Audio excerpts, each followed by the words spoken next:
Good morning student. हमारा आज का चैप्टर है वृंद के दोहे, जिसके रचयिता है वृंद। अब सबसे पहले हम देखते हैं इनका कवि परिचय। कवि परिचय में है, माना जाता है कि कवि वृंद जी का जन्म 1643 को मथुरा में हुआ।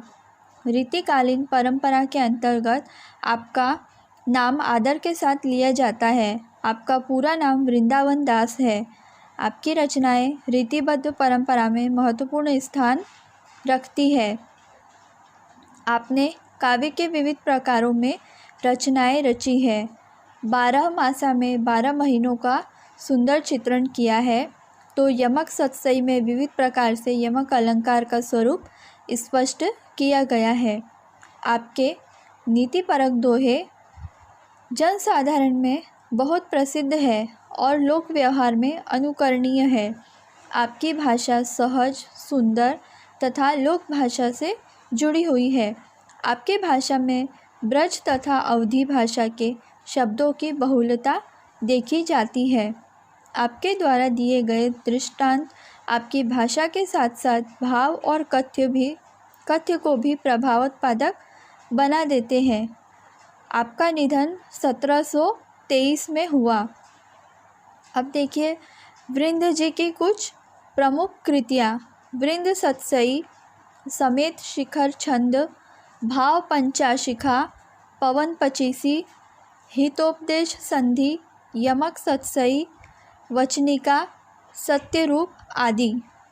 अब हम आते हैं विधा परिचय पे। रीतिकालीन काव्य परंपरा में दोहा छंद का अपना विशिष्ट स्थान है। दोहा छंद कई कवियों का प्रिय छंद है। दोहा अर्ध सममात्रिक छंद है। दोहे के प्रत्येक चरण के अंत में लघु वर्ण आता है और इसके 4 चरण होते हैं। प्रथम और तृतीय चरण में 13-13 मात्राएं होती है और द्वितीय और चतुर्थ चरण में 11-11 मात्राएं होती है। अब मैं आपको दोहे का कुछ उदाहरण दे रही हूँ, वो दिखाती हूँ उसमें कैसे 13-13 मात्रा होती है और कैसे 11-11 मात्राएं होती है। अब देखिए दोहा, यानी कि उसमें बताया है कि दोहा रीतिकालीन काव्य परंपरा में दोहा छंद का अपना विशिष्ट स्थान है। दोहा छंद कई कवियों का प्रिय छंद रहा है। दोहा अर्ध सममात्रिक छंद है। इसके प्रत्येक चरण में लघु वर्ण आता है। इसके जितने भी चरण होते हैं उसमें एक लघु वर्ण आता है। इसके 4 चरण होते हैं। प्रथम और तृतीय, मतलब जो प्रथम और तृतीय जो रहेगा उसमें 13-13 मात्राएं होती है और द्वितीय और चतुर्थ में 11-11 मात्राएं होती है। अब देखिए जैसे मैंने यहाँ पर एक उदाहरण दिया है, नैना देत बसाए सब, हित को हेत अहेत। जहाँ पर गुरु यानी कि बड़ी ई की मात्रा होती है, जैसे कि उ, आ, ई, आपके कंठ को जहाँ पर जोर देना पड़ता है, जहाँ पर बड़ी मात्राएं लगती है, तो वहाँ एस यानी ये वाली ये जो सिंबल से दर्शाया एस, यानी यहाँ उसको दो गिना जाएगा। और जहाँ पर हमें कंठ को जोर नहीं देना पड़ता है, जैसे कि त, ही, ची, जहाँ छोटी ई की मात्रा लगती है तो उसका साइन मार्क एक जैसा होता है, 1 जैसा होता है, तो उसे 1 गिना जाएगा। तो यहाँ पर देखिए जैसे कि जहाँ बड़ी ई की मात्रा आई तो उसमें लघु वर्ण जहाँ बड़ी ई की मात्रा आ रही है तो वो 2 गिना जाएगा। तो नैना में ने एस मतलब ये 2 और 2 4 और 2 6, फिर ये त को 1 हो गया 7, फिर 8, 9, 10, 11, 12, 13। तो ऐसे प्रथम लाइन में कितने हो गए? प्रथम और तृतीय चरण में 13-13 मात्रा होती है, तो प्रथम में 13 हो गई और ये जो तृतीय है, तृतीय में भी 13 होगी और द्वितीय और चतुर्थ में 11-11 होगी। अब ये देखिए यहाँ हित को हेत अहेत, इसमें 11 मात्रा है। 1, 2, 3, 4, 5, 6, 7, 8, 9, 10 और 11। तो ये होता है दोहा। दोहे में प्रथम और तृतीय चरण में 13-13 मात्रा होती है और द्वितीय और चतुर्थ में 11-11 मात्राएं होती है। तो ये मैंने आपको समझा दिया कि किस तरह से ये मात्रा होती है। अब हम देखेंगे, आगे कंटिन्यू करेंगे इनका पाठ परिचय। प्रस्तुत दोहे में कवि वृंद ने कई नीति परक बातों की सीख दी है। विद्या रूपी धन की विशेषता यह होती है कि वह खर्च करने पर भी बढ़ता जाता है। आंखें मन की सच झूठ बातें बता देती है। जितनी चादर हो मनुष्य को उतने ही पांव फैलाने चाहिए। व्यवहार में कपट को स्थान नहीं देना चाहिए। बिना गुणों के मनुष्य को बड़प्पन नहीं मिलता और दुष्ट व्यक्ति से उलझने पर कीचड़ हम पर ही उड़ता है। संसार में सद्गुणों के कारण ही व्यक्ति को आदर प्राप्त होता है। तो कवि वृंद के दोहे पाठकों को व्यवहारिक अनुभव से परिचित कराते हैं, जीवन का सच्चा मार्ग दिखाते हैं। तो इस दोहे में इन्होंने क्या बात की है, वृंद जी ने दोहे में बात की है कि प्रस्तुत दोहे में कवि वृंद ने नीति परक बातों को सिखाया है, जो हमें रोज़मर्रा की ज़िंदगी में हमें हमारा व्यवहार कैसे होना चाहिए, किस तरह से हमें व्यापार करना चाहिए, किस तरह से रहना चाहिए, किस तरह से हमारे गुण दर्शाने चाहिए, और जो विद्या रूपी धन है उसे इकट्ठा करके समेट कर नहीं रखना चाहिए। यहाँ पर बताया है कि जो हमारा ज्ञान है उसे हम जितना बांटेंगे वो उतना बढ़ते जाएगा। तो उसमें इसके बारे में बताया है। और यहाँ पे बताया है कि मनुष्य की जितनी चादर हो उसे उतने ही पाँव फैलाने चाहिए। हमें व्यवहार में किसी के साथ भी छल कपट नहीं करना चाहिए, छल कपट को स्थान नहीं देना चाहिए। तो यहाँ पर वृंद जी अपने दोहों के माध्यम से पाठक को व्यवहारिक अनुभव से परिचित कराते हैं और जीवन का सच्चा मार्ग दिखाते हैं। तो आइए अब हम पढ़ते हैं हमारे दोहे।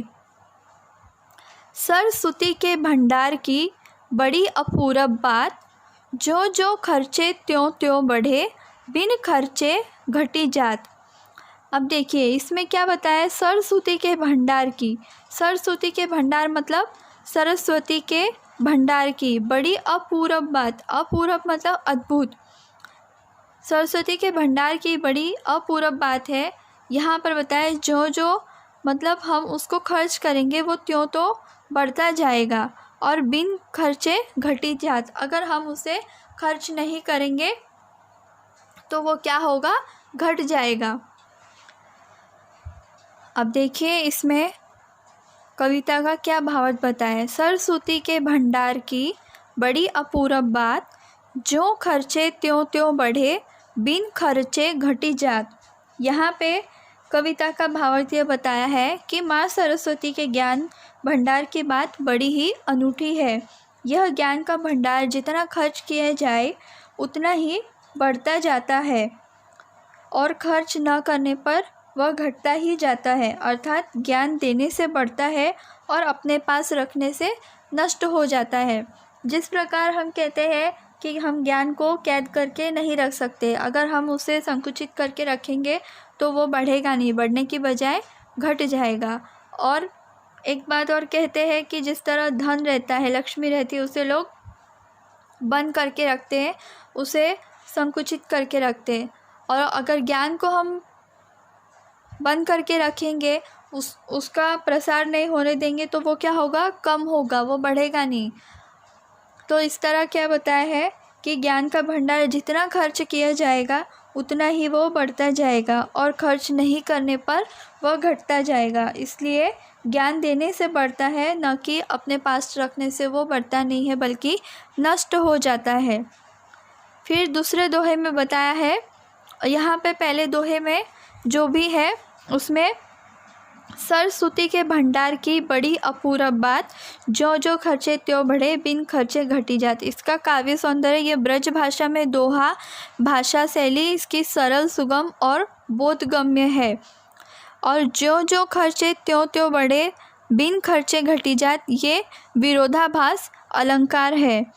अलंकार का चैप्टर मैं आपको ग्रामर में पढ़ाऊँगी, पर इस कविता में जिस जिस लाइन में जो अलंकार आया है वो मैं आपको इसके साथ ही एक्सप्लेन करती जाऊंगी। फिर है, नैना देत बताए सब, हेय को हेत अहेत, जैसे निर्मल आरसी भली बुरी कही देत। नैना मतलब नेत्र, आँखें बता देती है सब। हेय मतलब भलाई, हेत अहेत, अहेत मतलब बुराई, हेय मतलब भलाई को। जैसे निर्मल, निर्मल मतलब पवित्र, और आरसी मतलब दर्पण। नैना देत बताई सब, हेय को हेत अहेत, जैसे निर्मल आरसी भली बुरी कही देत। हमारी आँखें मन की सारी अच्छी बुरी बातों को व्यक्त कर देती है।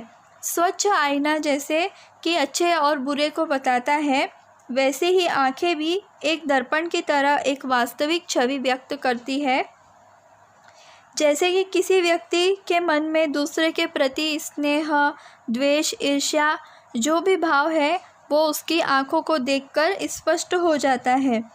तो इस प्रकार उन्होंने बताया कि हमारी आँखें मन की सारी अच्छी और बुरी बात को व्यक्त कर देती है। और उन्होंने उदाहरण में क्या बताया, जिस तरह स्वच्छ आईना कैसे हमें अच्छे और बुरे, जैसे स्वच्छ आईना अच्छे और बुरे को बताता है, वैसे हमारी आँखें भी एक दर्पण की तरह ही है। वो भी हमें एक वास्तविक छवि व्यक्त कर देती है कि किसी व्यक्ति के मन में दूसरों के प्रति स्नेह है, द्वेष है, राग है, ईर्ष्या है, जो भी है वो उसकी आँखें देखकर स्पष्ट हो जाता है, उसके भाव पता चल जाते हैं।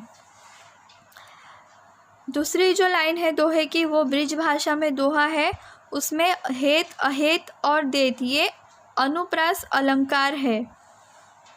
अब आते हैं हम तीसरे दोहे की तरफ।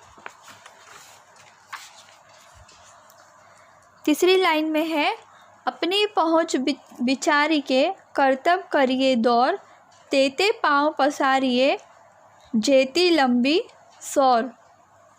यहाँ पे इन्होंने क्या बताया है, अपनी पहुँच विचारी के मतलब अपनी सामर्थ्य शक्ति के अनुसार सोच के, कर्तव्य मतलब कर्तव्य करिए, दौड़ मतलब दौड़ कर, तेते पाँव पसारिए वहाँ ही पाँव पसारिए, जेती लंबी सौर मतलब जितनी लंबी हमारी चादर हो। इसमें क्या बताया है इन्होंने कि व्यक्ति को पहले अपने सामर्थ्य का आकलन कर लेना चाहिए। पहले हमें अपना आकलन कर लेना चाहिए कि हम जो करने जा रहे हैं वो हमारे बस का है या नहीं, और अपनी पहुंच और अपनी क्षमता के अनुसार ही हमें वो कार्य करना चाहिए। हमें उतने ही पाँव फैलाने चाहिए कि जितनी लंबी हमारी चादर हो, अर्थात अपने सामर्थ्य का सही तरह से आकलन करके, सही तरह आकलन किए बिना लक्ष्य साधना असंभव है। तो इसलिए हमें सोच विचार करके फिर हमें किसी भी कार्य को करना चाहिए। उसके बाद आता है चौथा, फेर न हवे है कपट सो।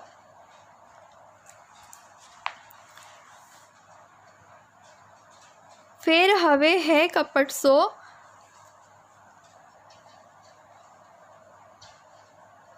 कीजे व्यापार, जैसे हांडी काठ की चढ़े न दूजी बार। यहाँ पे कपट का मतलब छल बताया है। हांडी मतलब एक बर्तन है, दूजी मतलब दूसरा। यहाँ पर कवि कहते हैं कि यदि हम व्यापार करते हैं तो व्यापार में छल कपट का सहारा नहीं लेना चाहिए, क्योंकि छल कपट से किया गया व्यापार ग्राहक को दूर ले जाता है।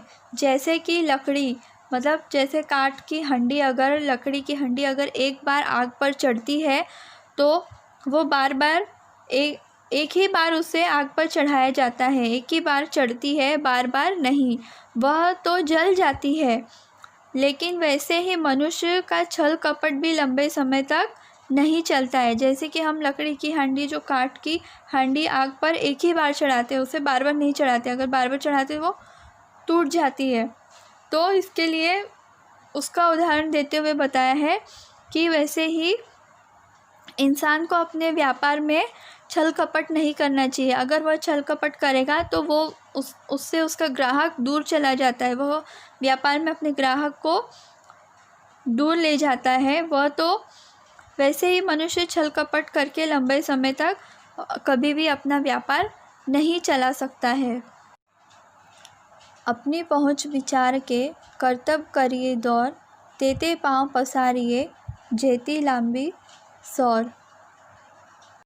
अपनी पहुँच विचार के करतब करिए दौर, तेते पाँव पसारिए जेती लांबी सौर। इसमें इन्होंने बताया है वृंद जी ने कि अपनी पहुँच के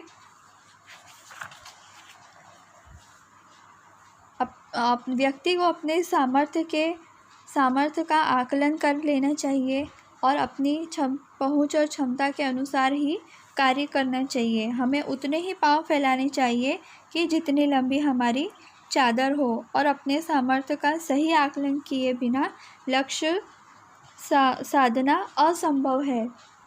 इस दोहे में वृंद जी कहते हैं कि हर व्यक्ति को अपनी हालत देखकर ही खर्च करना चाहिए, अर्थात किसी को अपनी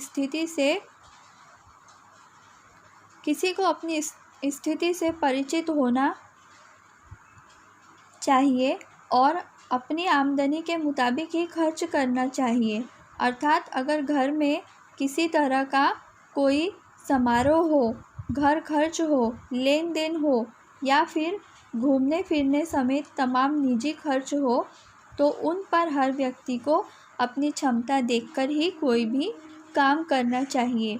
क्योंकि जो लोग अपनी क्षमता से ज़्यादा खर्च करते हैं तो बाद में उनका काफ़ी मजाक बनता है, क्योंकि कई लोग दिखावे के चक्कर में आकर के उस मौके पर तो किसी से उधार लेकर ज़्यादा खर्च कर देते हैं, लेकिन बाद में इसके लिए उन्हें काफ़ी परेशानी का सामना करना पड़ता है। अर्थात ऐसे लोग अपनी ताकत से ज़्यादा काम करने में सफल नहीं होते हैं। इस दोहे में कवि ने उदाहरण देकर यह समझाया है कि हमें अपने पाँव उतने ही पसारने चाहिए जितनी लंबी चादर है। ऐसा नहीं करने पर पाँव बाहर आ जाएंगे, यानी कि काम सफल नहीं होगा। अब इस दोहे में इन्होंने तेते पाँव पसारिए जेती लांबी सौर, ये उपमा अलंकार का उपयोग किया है। अब आइए, फेर न होवे है कपट सो कीजे व्यापार, जैसे हांडी काट की चढ़े न दूजी बार। इस पंक्ति में कहा गया है कि जिस प्रकार लकड़ी से बनी हुई हांडी या बर्तन को दोबारा चूल्हे पर नहीं चढ़ाया जा सकता है, ठीक उसी प्रकार जो मनुष्य कपटपूर्वक व्यापार करता है तो उसका व्यापार लंबे समय तक नहीं चलता। यही बात व्यक्ति के व्यवहार और आचरण में भी लागू होती है। ऊंचे बैठे ना लहे गुण बिन बड़पन होए, ऊंचे बैठे ना लहे गुण बिन बड़पन कोय, बैठो देवल शिखर पर वायस गरुड़ न होए। इसमें बताया है ऊंचा मतलब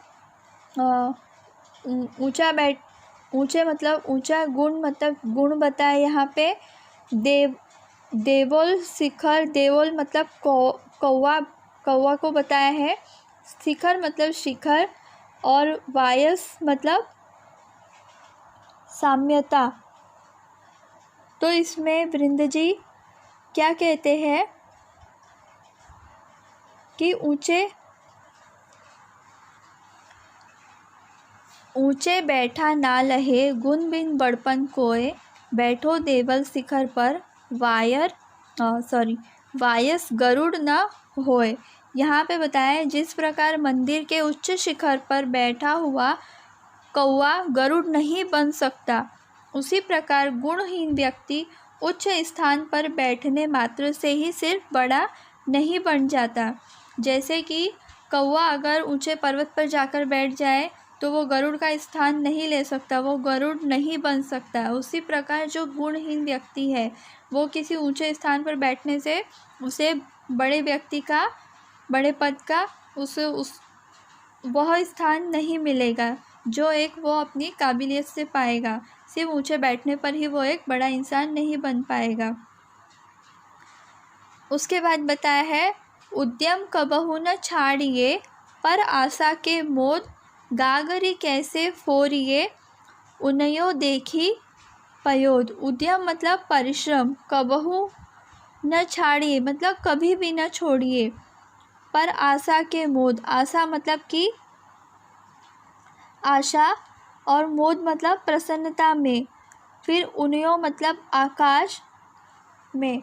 जिस तरह बादलों को उमड़ा हुआ देखकर पानी से भरे घड़े को फोड़ देना मूर्खता है, ठीक इसी प्रकार दूसरे के भरोसे अपना कार्य अथवा व्यवसाय छोड़ देना भी अनुचित है। इसमें कवि वृंद कहते हैं कि बादलों को उमड़ा हुआ देखकर हमें अपने घड़े मतलब मिट्टी का बर्तन पानी भरने के लिए काम में लिया जाता है, जो उसे हमें बादलों को उमड़ा हुआ देखकर हमें अपने घड़ों को नहीं फोड़ना चाहिए।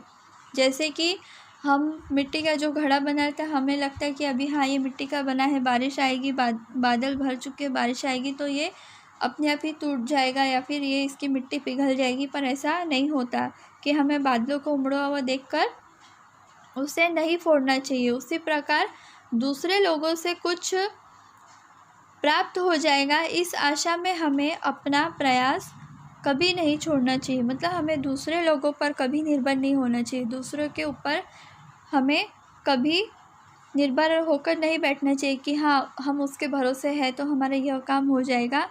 ये हमें इस आशा में कभी नहीं बैठना चाहिए, बल्कि हमें अपना प्रयास करना चाहिए, अपना प्रयास कभी नहीं छोड़ना चाहिए। उसके बाद बताया है कछु कही नीच न छेड़िए, भलो न वाको संग, पाथर डारो कीच में उछरी बिगाड़े अंग। जिस प्रकार कीचड़ में पत्थर फेंकने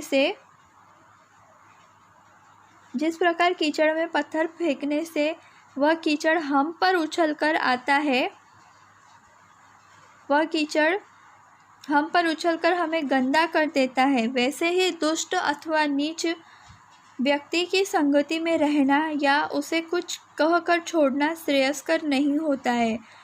अर्थात उसकी कुसंगति से हमें बचना चाहिए।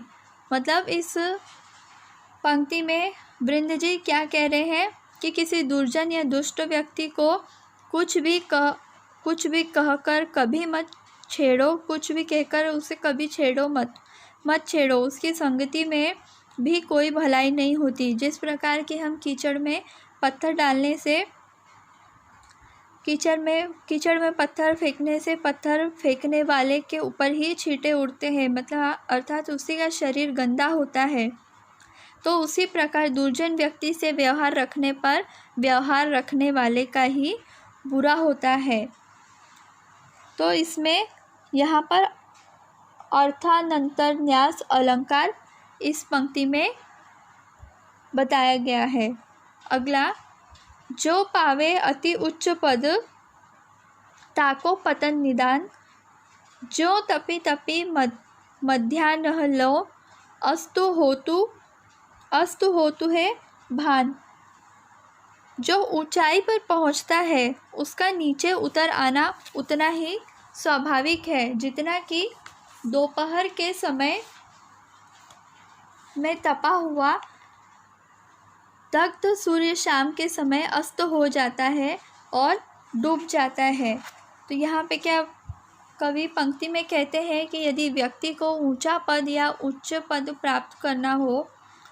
प्राप्त हो गया हो तो वह व्यक्ति को उस पद का अहंकार कभी नहीं करना चाहिए। कहा जाता है कि अहंकार अपने आप को खा जाता है। मनुष्य का समय एक बराबर से नहीं होता, उत्थान और पतन उसके जीवन में होता रहता है। यह समझकर पद प्राप्त कर अहंकार नहीं करना चाहिए। ठीक उसी प्रकार दोपहर के समय तपता हुआ सूर्य दोपहर को तपता है, लेकिन वही शाम को होते होते उसकी तपन कम होने लगती है, ठंडा होने लगता है वो, जबकि उसे मालूम है कि मैं उगा हूँ तो अस्त तो होना ही है। तो हमें यहाँ पे बताया है कि व्यक्ति को अपने उच्च पद होने का कभी भी उसे घमंड नहीं करना चाहिए, उसे अहंकार नहीं करना चाहिए, क्योंकि हमारे जीवन में उत्थान और पतन मतलब कि सुख दुख हुआ जो भी है हमारे जीवन में आते जाते रहते हैं, लेकिन हमें कभी भी हमारे उच्च पद का जो हमें मिला है उसका अहंकार नहीं करना चाहिए, उसका गलत उपयोग नहीं करना चाहिए। इसमें जो जो करके जो यूज़ किया है वह उपमा अलंकार है। जाको गुण जानहि सो तिहि आदर देत, कोकिल अम्बहि लेत है काग निबोरी लेत। अब इसमें क्या बताया है, इस पंक्ति में वृंद जी कहते हैं कि जो व्यक्ति जिसके गुणों को जानता है वही उसके गुणों का आदर सम्मान करना भी जानता है। जैसे कि यहाँ पे कोयल आम का रस स्वादन करती है, कोयल आम को चखती है, और जबकि कौवा है वो नीम की निंबोरी से ही संतुष्ट हो जाता है। मतलब कि क्या बताया है कि जिसके पास गुण होते हैं उसके अनुसार उसे आदर प्राप्त होता है। ठीक उसी प्रकार जिस प्रकार मधुर वाणी के कारण कोयल को मीठे आम प्राप्त होते हैं और कौवे की कर्कश आवाज़ का धनी कौवा कड़वी निंबोरी ही ले पाता है। मतलब कौवा वो नीम की निंबोरी खा के ही, नीम का एक फल होता है उसे निंबोरी कहते हैं, वो सिर्फ नीम की निंबोरी खा के ही वो उसमें ही खुश हो जाता है, वो उससे आगे कभी बढ़ता ही नहीं है, वो उसी में संतुष्ट हो जाता है। जबकि जो कोयल रहती है वह आम को भी खाती है और आम के रस का स्वाद भी लेती है। तो उस प्रकार यहाँ पे बताया है कि हमें अपने जो व्यक्ति जिसके गुण को जानता है वही उस गुण का आदर और सम्मान करना भी जानता है। जिस प्रकार की कोयल आम के रस का स्वाद करती है और जबकि कौवा सिर्फ नीम की निंबोरी से ही संतुष्ट हो जाता है। यह काव्य सौंदर्य ब्रज भाषा में जो दोहा लिखा है इसमें भी अर्थानंतरन्यास अलंकार दिया है। उसके बाद आप अकारज आपनो करत कुबुद के साथ, पाय कुल्हाड़ी आपने मारत मूरख आँख। इस पंक्ति में बताया है कि कोई भी कार्य करने से पहले आपको उसके बारे में सोच विचार करना चाहिए। अज्ञानवश किया गया कार्य अपने आप को हानिप्रद हो सकता है। वह उसी प्रकार होता है जैसे कोई मूर्ख व्यक्ति अपनी अविवेकता से कार्य कर अपने पाँव पर अपने हाथ से कुल्हाड़ी मार बैठता है, अर्थात अपना नुकसान वह खुद ही कर लेता है कि अविवेक के साथ किया गया कार्य स्वयं के लिए ही हानिकारक सिद्ध होता है। मूर्ख व्यक्ति अपनी नासमझी के कारण ऐसा कार्य कर बैठता है और अपने ही पैर पर अपने हाथों से कुल्हाड़ी मार लेता है, वह अपना ही अहित कर बैठता है। इसलिए कोई भी कार्य करने से पहले उसके बारे में 100 बार सोच विचार कर लेना चाहिए। उसका नुकसान आगे जाकर उससे हमें क्या फ़ायदा होगा, क्या नुकसान होगा, इसके बारे में पहले सोच लेना चाहिए। इस पंक्ति में रूपक अलंकार का रूपक दोहों में रूपक अलंकार बताया गया है। कुल कपूत जान्यो परे, लखी शुभ लक्षण गात, होनहार बिरवान के होत चिकने पात। अब इस पंक्ति में क्या कहते हैं वृंद जी कि जो प्रतिभाशाली है, गुणी है, उसके लक्षण तो आरंभ से ही दिखने लगते हैं। प्रतिभा तो ईश्वर द्वारा दिया गया एक उपहार है जो ईश्वर किसी गुण विशेष के संबंध में कुछ ही लोगों को प्रदान करता है। अब जिसे बड़ा बनना है उसके लक्षण बचपन से ही दिखने लगेंगे। बिल्कुल उसी प्रकार जैसे कि जिस वृक्ष को बड़ा बनना होता है तो उसके पौधे वाली अवस्था में ही उसके पत्तों में चिकनाहट आना प्रारंभ हो जाती है, और जब वो पेड़ या वो पौधा छोटा रहता है तो उसे छोटे पेड़ पौधे को देखकर ही पता चलने लग जाता है कि हाँ, ये वृक्ष बड़ा होके बहुत अच्छे फल देगा, फूल देगा। उस प्रकार कि जिस तरह पालने में बच्चे के लक्षण देखकर ही उसके अच्छे बुरे होने का पता चल जाता है, उसका भविष्य ज्ञात हो जाता है, ठीक वैसे ही किसी पौधे के चिकने पत्ते को देखकर उसके पल्लवित होने का पता लग जाता है। जैसे कि कहावत है ना कि पूत के पग पालने में ही दिख जाते हैं, मतलब जब वो बच्चा छोटा रहता है तभी पता चल जाता है कि वह किस तरह का निकलेगा या फिर बड़ा होके वह प्रतिभाशाली होगा कि क्या होगा, वो कितना नटखट है या शरारती होगा, जो भी है। ठीक उसी प्रकार यहाँ पे बताया है कि जो प्रतिभाशाली है या गुणी है तो उसके लक्षण तो उसमें आरंभ से ही दिखने लग जाते हैं। तो इसी प्रकार प्रतिभा तो ईश्वर द्वारा दिया गया उपहार है जो ईश्वर किसी गुण विशेष के संबंध में कुछ लोगों को प्रदान करता है। अब जिसे बड़ा बनना है उसके लक्षण उसे उसमें बचपन से ही दिखने लगेंगे। उसी प्रकार जिस वृक्ष का बड़ा बनना होता है तो उसके पौधे वाली अवस्था में ही उसके पत्तों में चिकनाहट आनी आरंभ हो जाती है। इस प्रकार यहाँ पर वृंद जी ने हमें व्यावहारिक अनुभवों से परिचित कराया है और जीवन का सच्चा मार्ग उन्होंने बताया है। आपको असाइनमेंट में जो भी क्वेश्चन आंसर है वो आपको लिखने हैं अपनी बुक में और उसे कंप्लीट करना है। तो ये हमारा आज का चैप्टर यही समाप्त होता है। धन्यवाद।